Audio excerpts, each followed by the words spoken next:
is all that anyone seems to be writing about these days. Goodness knows what they find so disappointing about... Hey, look at those hilly churls over there. Weren't they acting super agitated just a little while ago? Why are they so calm all of a sudden?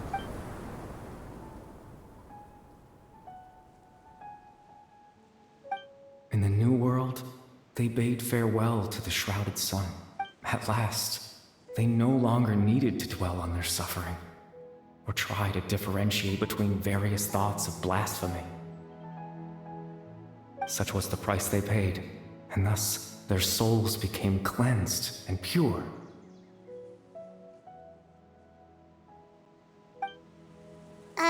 Did you hear that? What was that sound just now?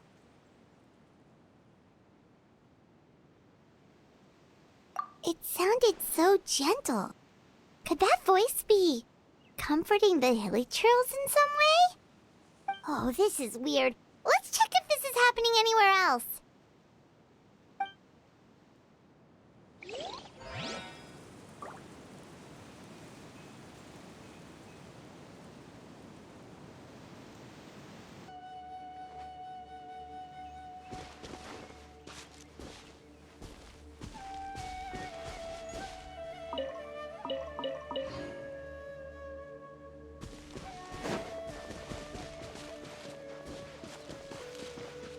Looks like the same thing is happening over here, too.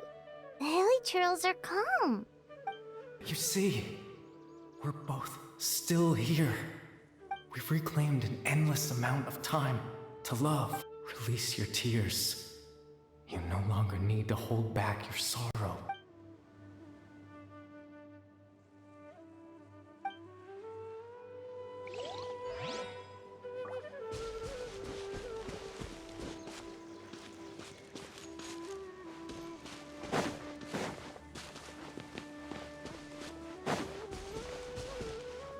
Over there, it looks like they're sleeping. In the end, he whispered softly, "Sleep well, Father. Sleep well, my beloved people. When you awake, that which differentiates us shall be no more." It almost sounds like a poem or some kind of story. Well, now that the hilly churls have calmed down, Vimara Village should be safe at least. Let's put this situation to the side for now.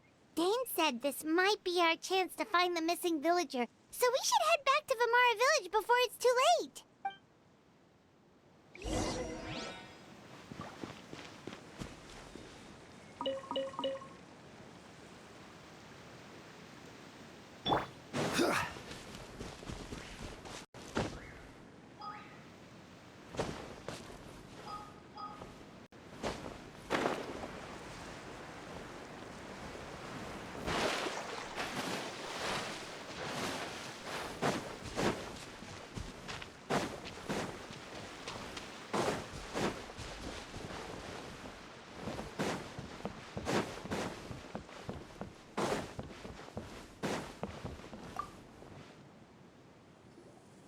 Grandpa Medea, is everyone all right? The Abyss Order seems to be up to something nearby. The Abyss Order? This is the first I'm hearing of it. Thank you for your concern, but as far as I'm aware, it's been business as usual here in the village. Well, that's good to hear. Oh, also, you didn't happen to come across any clues about the missing villager while we were gone, did you? Someone's gone missing, you say? Who would that be? Huh? Well, you know, the young guy from Vimara Village. The one you've been looking for all this time.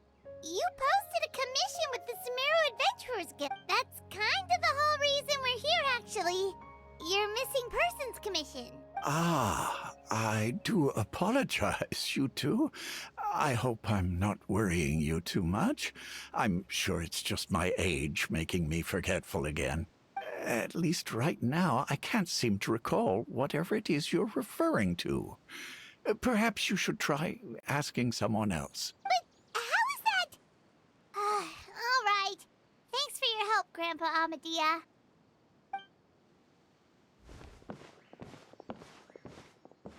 Something's definitely not right.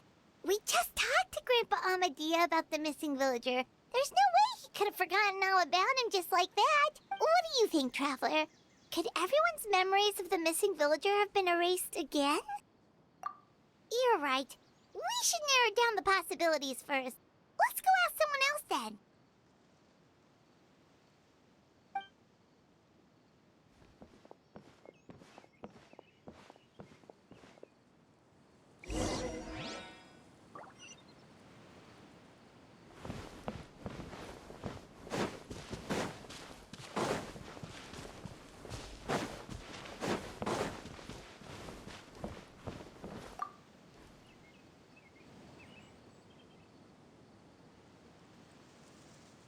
Someone's gone missing? Who? Just as expected. That guy you said a bunch of nice things about earlier? The one you always used to chat with. He's around 20 years old, and you said he was a kind, warm-hearted person? Oh, I know who you're talking about. Really? You remember? There aren't many young people who've earned that kind of praise from me. If you're certain that's what I said, then there's only one person who fits the bill. No doubt about it. But why'd you say he's gone missing? Yeah, I just saw him leave the village. There was someone else with him, too. They couldn't have gone far.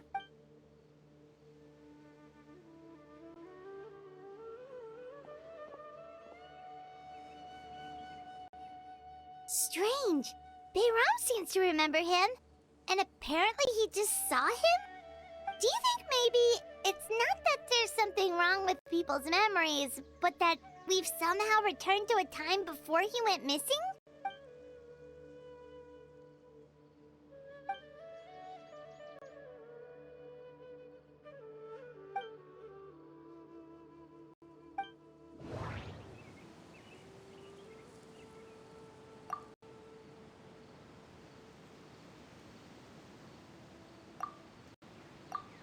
Just like what happened with Greater Lord Rukadevada, no one remembers him, because there's been a change in people's memories.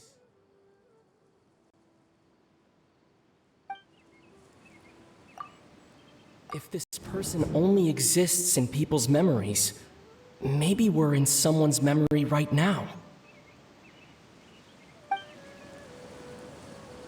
If this person only... Right! Paimon totally forgot about the ley line disturbances. We're in someone else's memory. Just like how you entered your sibling's memory last time. That would also explain why we seem to be at a time before he went missing. It's a memory after all.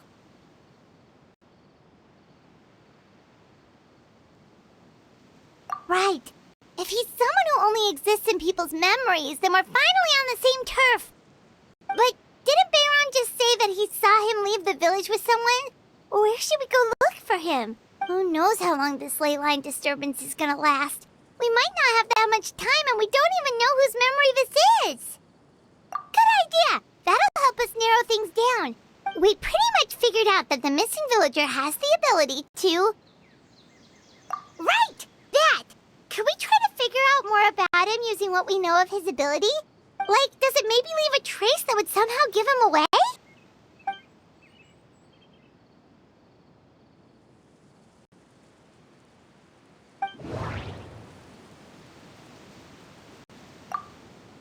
There's a difference between memories that arise from lived experiences and those that are implanted into the mind.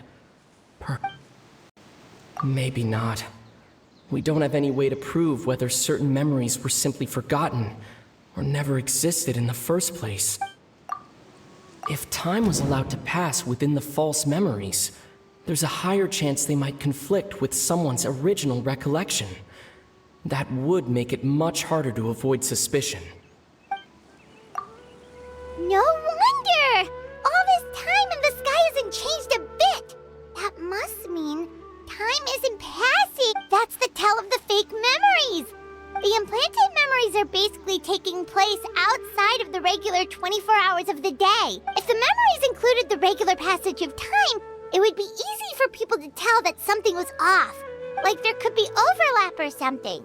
People might start to wonder why they remember doing two different things at the same time of day. That's why he makes sure the memories take place at a specific moment in time rather than over a period of time.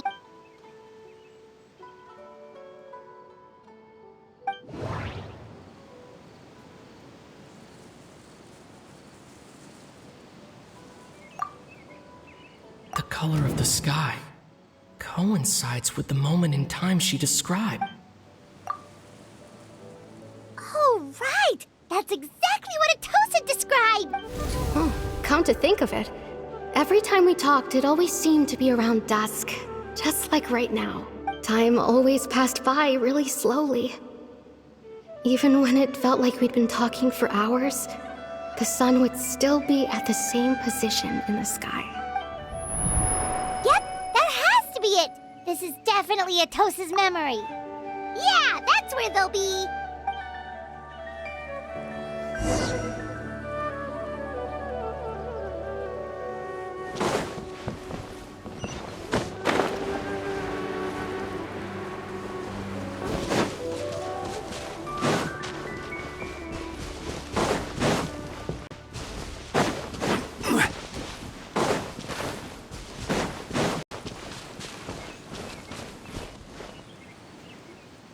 So, you see, Granny Jahiet was a mercenary when she was younger. She just talks like that out of habit. She's not trying to scare the children on purpose. Oh, there I go again. Always talking about my own things. Do you maybe have anything you want to share? It's okay if you don't. You could also just talk about what you think of me? Oh, I think you're an incredibly strong and thoughtful young woman. You'll meet many amazing people and live a very happy life. You won't miss someone like me. Huh? Are those your friends over there?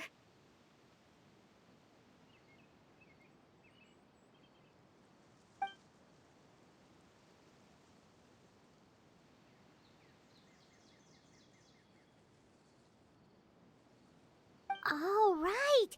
This version of Atosa hasn't met us yet! Friends? I guess you could say that. It must have taken them a lot of effort to find me. So, I should see what they need. I'm sorry, Atosa. We'll have to continue this conversation another time. Another time, huh? Yeah, okay. I'll head back to the village then. Talk to you some other time.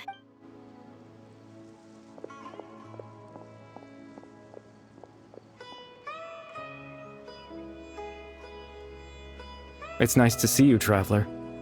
I believe this is the first time we've met.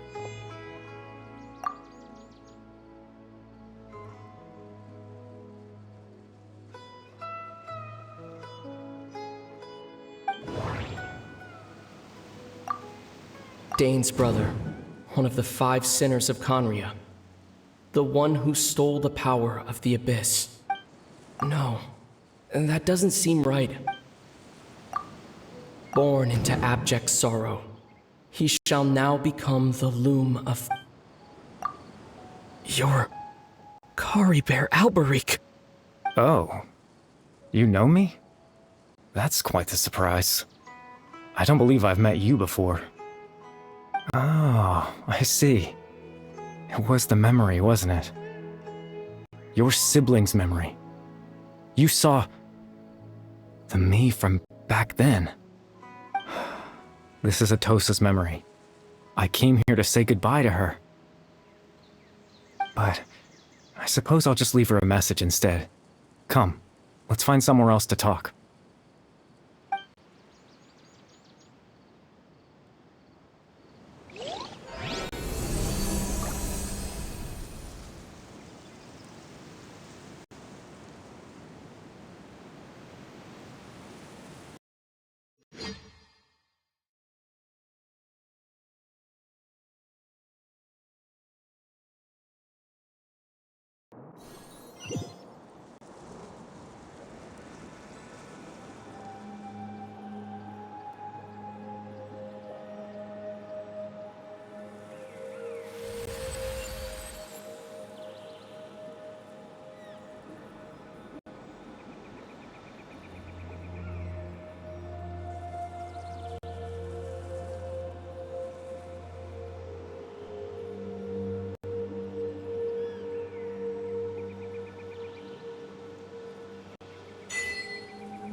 I suppose you could call it the realm of my consciousness. I'm someone who no longer exists in the real world after all, as you well know. It's nothing. I still have enough strength to play the part of a good host. I've always hoped that I'd get the chance to talk to you like this, and now, the time has finally arrived.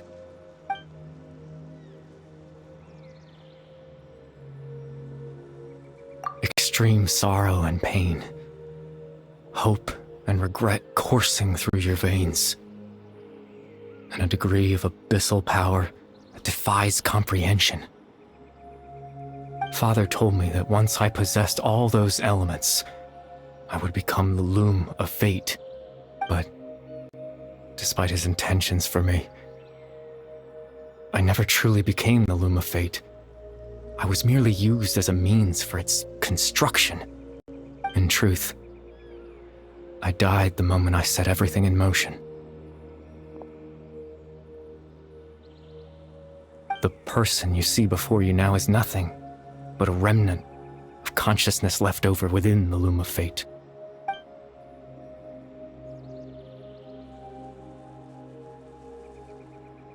As for your question, the loom of fate is a device capable of weaving ley lines.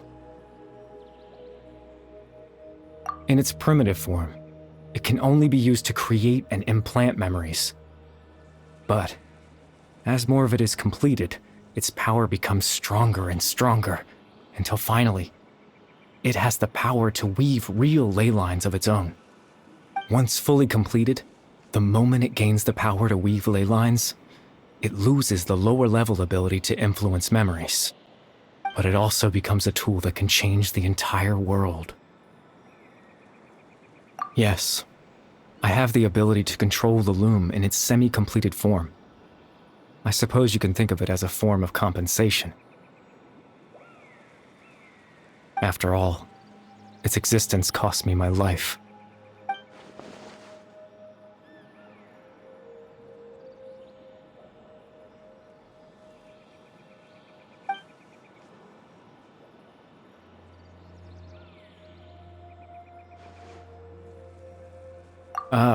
That.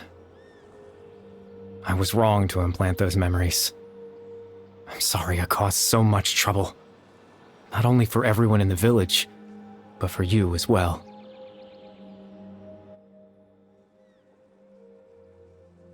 I just wanted them to feel like I once existed in this world.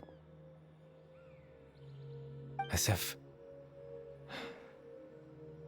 I had a chance at life.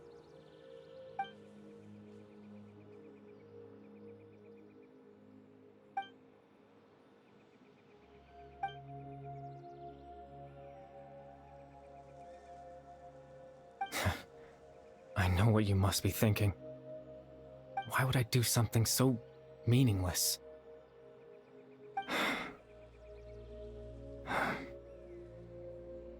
But I just couldn't accept it. I had to know what it would be like if I had my own life. What kind of person I would be. What other people would think of me.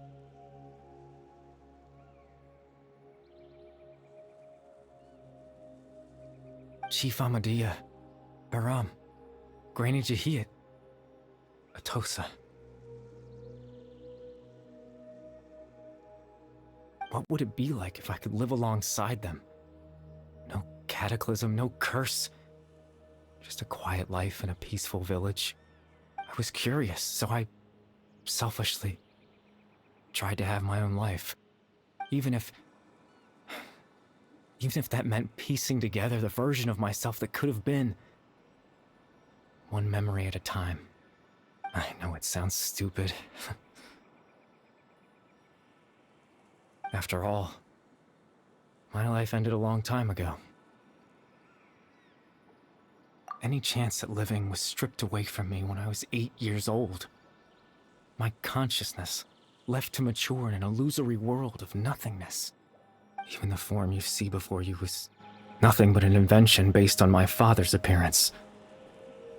An imagined version of what I would look like if I had the chance to grow up.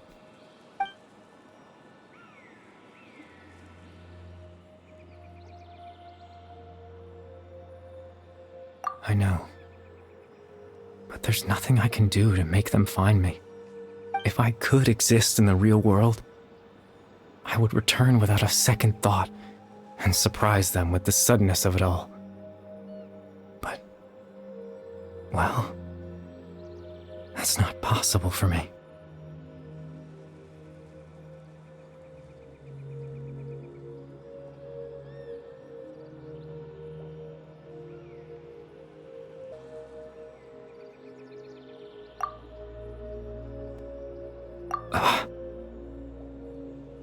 I know.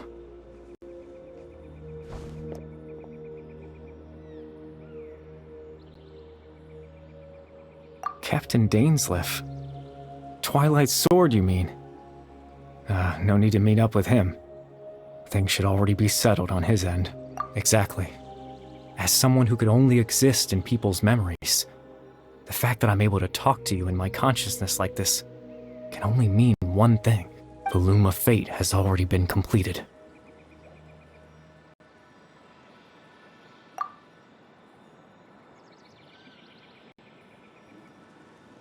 No need to worry about Captain Dainsleif. He's absolutely fine. The only reason he lost the eye was because I happened to guess exactly what he was planning. Captain Dainsleif has had the eye inside his body this whole time, hasn't he?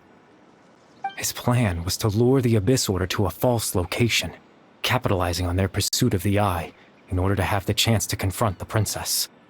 He would then hand the eye to you and tell you to take it away from that location. That way, Captain Dainsleif could accomplish his own goal and ensure the safety of the eye all at once. A very thorough plan. That's right, because in his mind, he had given it to you already.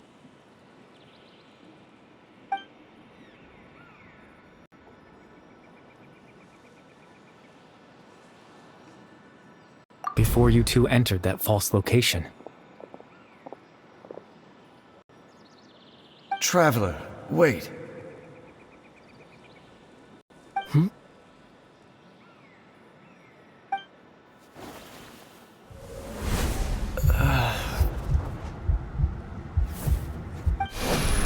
We've no time to lose. Let's head inside.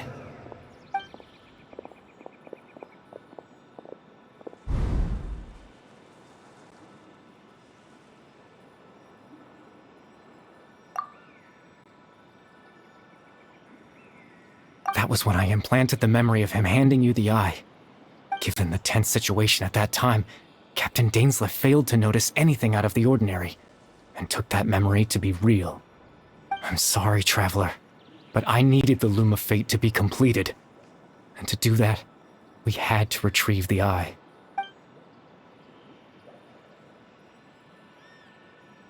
I promise I'm not trying to conceal anything from you, but I truly have no idea what the princess is planning. Tevat's ley line system is deeply entrenched in the planet. Creating new ley lines can neither replace nor extend the ones that already exist. In the face of everything they could be planning, I fear I'm too insignificant to even get a glimpse of the bigger picture. In any case, I had my own use for the Loom of Fate, and my goal, at least, has been achieved. You remember my father, don't you? Clotar Alberic. I believe you saw him in your sibling's memory.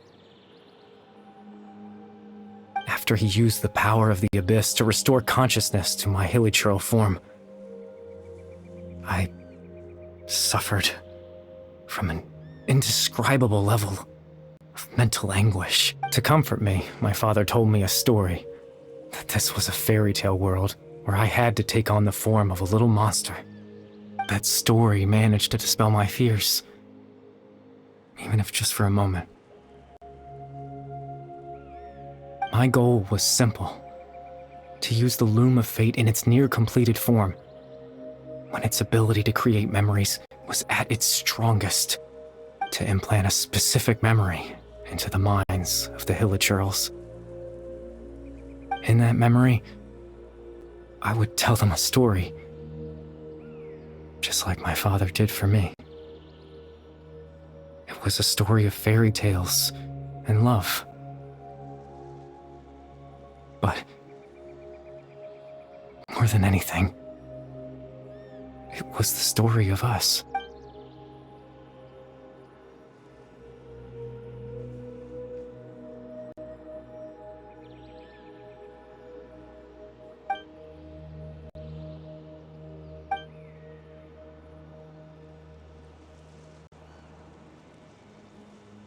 I can't change the world. Not when I lost the very right to exist within it. Implanting those memories, that was the most worthwhile thing I could offer. All that's left of my existence is a wisp of residual consciousness tied to the loom of fate. In truth, that trace of my consciousness should have dissipated long ago. My goal was the one thing that allowed me to hold on all this time. But now, the bedtime story is finished. And it's finally time to rest.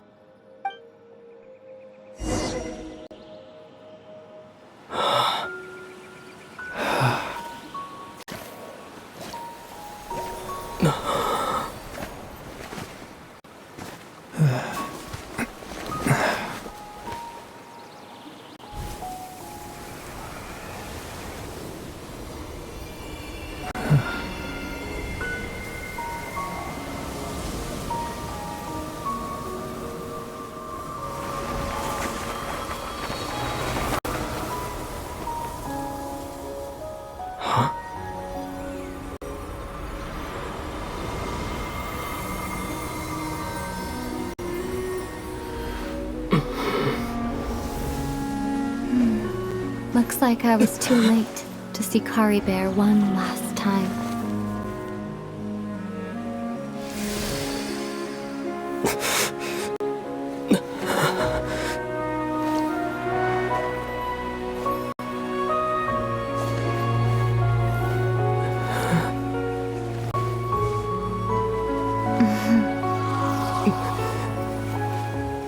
Kari Bear's consciousness is gone, and this space will soon disappear along with it.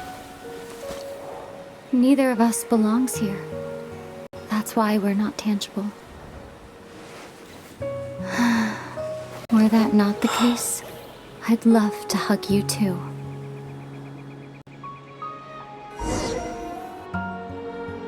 Well, how about a conversation?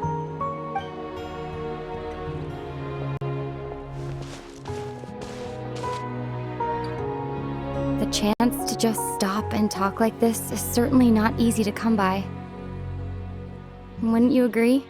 That battle earlier was tough. The one against Dane, I mean. I didn't expect that after everything, he would still hesitate to raise his sword against me. Were it not for that, perhaps I'd still be no match for the Twilight Sword.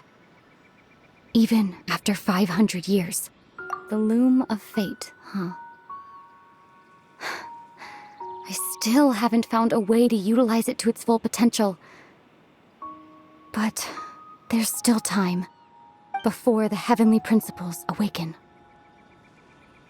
Yes, for 500 years now, ever since the cataclysm in Conria, there's been no sign of activity. Not long ago, you witnessed the Hydro Archon destroy her divine throne. Yes? Such a flagrant disregard for the rules, and still Celestia took no action. I suppose that's proof enough of the Heavenly Principles situation. However, the Heavenly Principles will awaken. We just don't know when that will be, or what might trigger it. You could say that. Just look at Kari Bear. He was so pure and single-minded. The space we now find ourselves is a perfect representation of who he was. Quiet and peaceful. Even as a hilly churl, seeing the terrible sight within the mirror wasn't enough to taint his spirit. He brought comfort to the people of this world, even though he was denied the very right to be a part of it. So ask yourself this. Who was it that deprived him of that right to exist? Of course, that's only one example. My feelings about the heavenly principles are too complicated to explain in just a few words.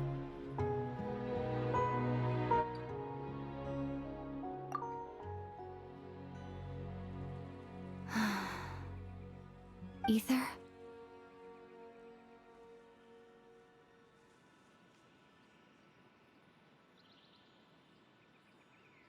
You're the only one in this world who calls me that. There's so much I wanted to ask you, but for some reason, I'm not interested in asking those questions right now. There's just one thing I have to ask. One thing I could never understand. Why? Why can't we continue our journey together?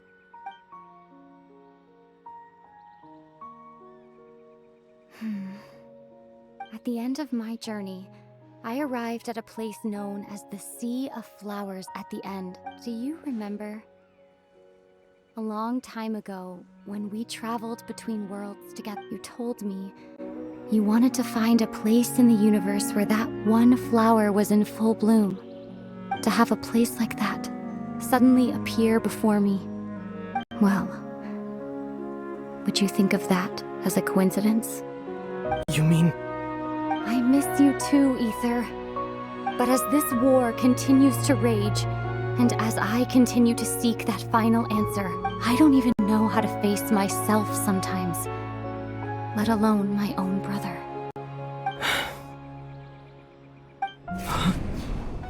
What's going on? This space has lost its tether. I doubt it'll be able to exist much longer. In fact, aside from our inability to physically interact with each other, there's something else you should know about this space. With Kari Bear gone, we won't be able to remember anything that happened here. Everything in this space will be wiped from existence, including all memory of our reunion. You're only telling me this now?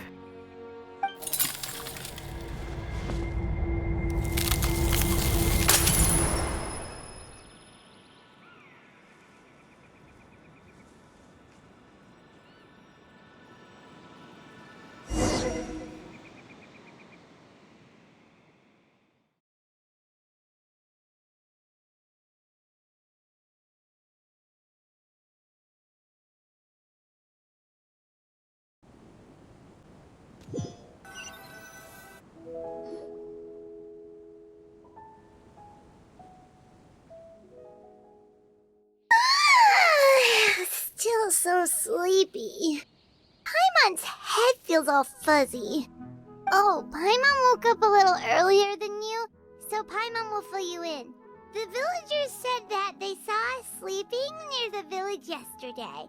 They couldn't wake us up no matter how hard they tried, so they decided to just bring us back here. Oh, and Dane came by just now. It looked like he was injured. He didn't say anything, though. Just made sure that you were all right and left. Kinda seemed like he had a lot on his mind, but that's Dane for ya. Let's think for a second.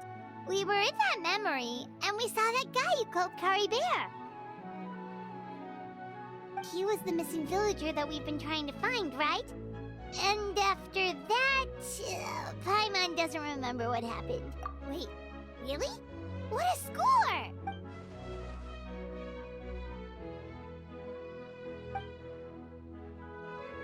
Well, what happened after that?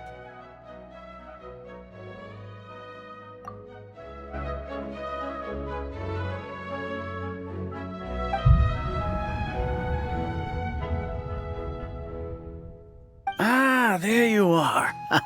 Sleep well? Bayram? You sure seem happy. Did something good happen? Something good? Huh. Wasn't anything good or bad, I'd say. It's just that, well, the village organized another search party yesterday. It didn't feel right to leave all the searching to the adventurers. So there we were, searching away, when suddenly this one guy said it all came back to him. According to him, one day around dusk, he was passing by this one tree outside the village, and he saw our missing villager. There he was, sleeping under that tree all by himself. His parents came a little later to wake him up, and they all left together. They looked like quite a happy family. And after that, well, we all started to feel like that really is what happened. Kind of strange that we forgot all about it for so long. Oh, and we also remembered his name, Curry Bear. Now, that's not a name you hear every day. Would have been helpful if we remembered it sooner. Well, I hope he's happy wherever he is, and we're all relieved now that we know what happened. Seems like everyone thinks Curry Bear left the village. That's probably for the best. At least they have some sort of explanation now. Paimon wonders how Atosa's doing. Maybe we should go check on her. If she hasn't remembered like everyone else, we can tell her what happened. Paimon didn't see her in the village just now, so she's probably at the tree. Come on, let's go talk to her.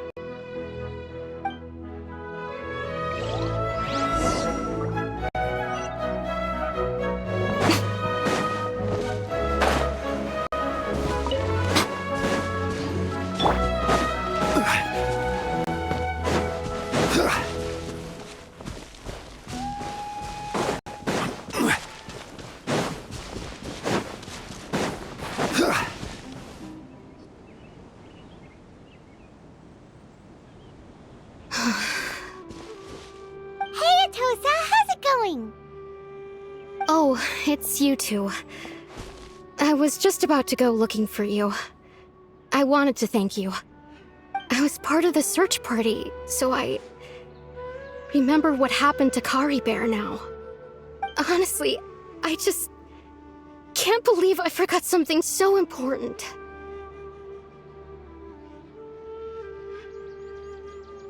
He always seemed to appear out of nowhere, and now he left just as quickly. If Curry Bear wants me to forget about the time we spent together, then I'm willing to try. I relied on him for a lot of things, but I'm sure with enough time, even the deepest of attachments can fade.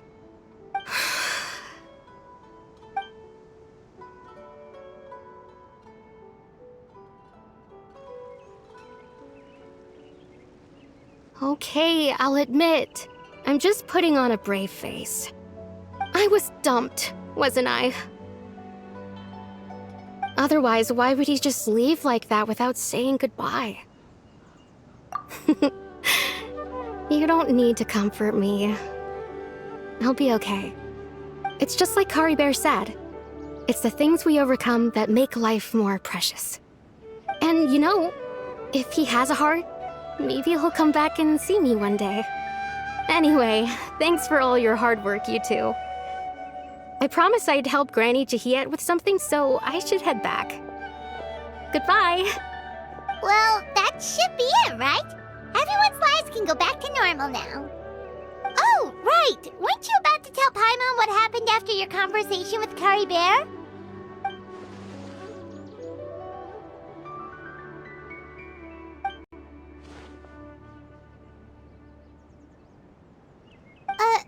A picture? Where'd that come from? Let Paimon see.